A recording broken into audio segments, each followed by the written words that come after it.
Hey dudes, CI here. So I want to talk to you today about something I think about now and then. I don't really even have a word for it or a way to describe it. I sort of think of it as like the 99% parable or something. I don't have a good name for it, but I kind of know what it is. It's like when you run across something in the world that has where 99% of the people agree. And then there's this 1% over there who disagree. And sometimes this is really obvious and easy. It's like 99% of the people hate a restaurant. 1% people love that restaurant, but 99% hate it, so it probably sucks.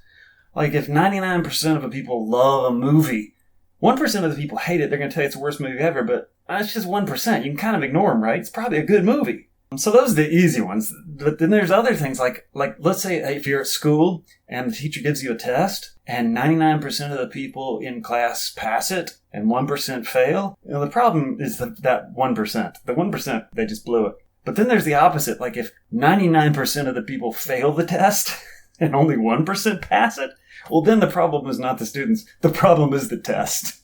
There's a thing out there where they say if you go through the day and, like 1% of the people you meet are assholes, well that just means, you met some assholes that day. But if 99% of the people you meet are assholes, I got bad news for you. That means you're the asshole. And here's the one that really bugged me, like science. There's science where 99%, let's say this, 99% of all scientists agree that the world is spherical. 1% will tell you that it's flat. You can ignore the 1% in that case. 99% of the scientists say that we landed on the moon. 1% say we didn't. You can ignore them. 99% of scientists say climate change is real, it's caused by humans, and it's accelerating. 1% say, nah, climate change, and you can ignore that 1%.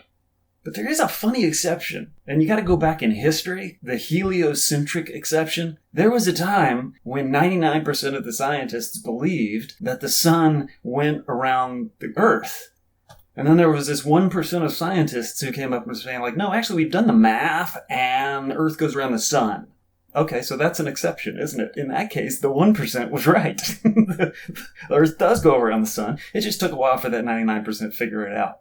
Maybe that's the case with the flat Earth. Maybe that 1% who are saying the Earth is flat, maybe they're the ones that are right. We just haven't figured it out yet.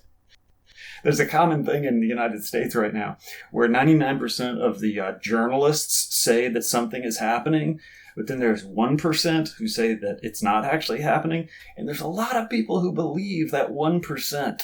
99% of the journalists can be like, yeah, today in Washington, this happened. And then the 1% will come up and they're like, no, that didn't, what, huh? No, it actually was the exact. And a lot of people are following the 1% of journalists who say the exact opposite, which, of course, means, yeah, they're stupid.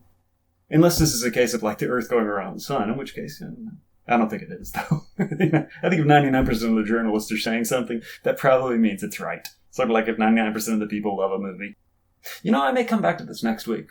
I may talk about journalism. Like if you're only willing to watch 1% of the news, you're only willing to watch 1% of the journalists, you don't want to hear those other 99%?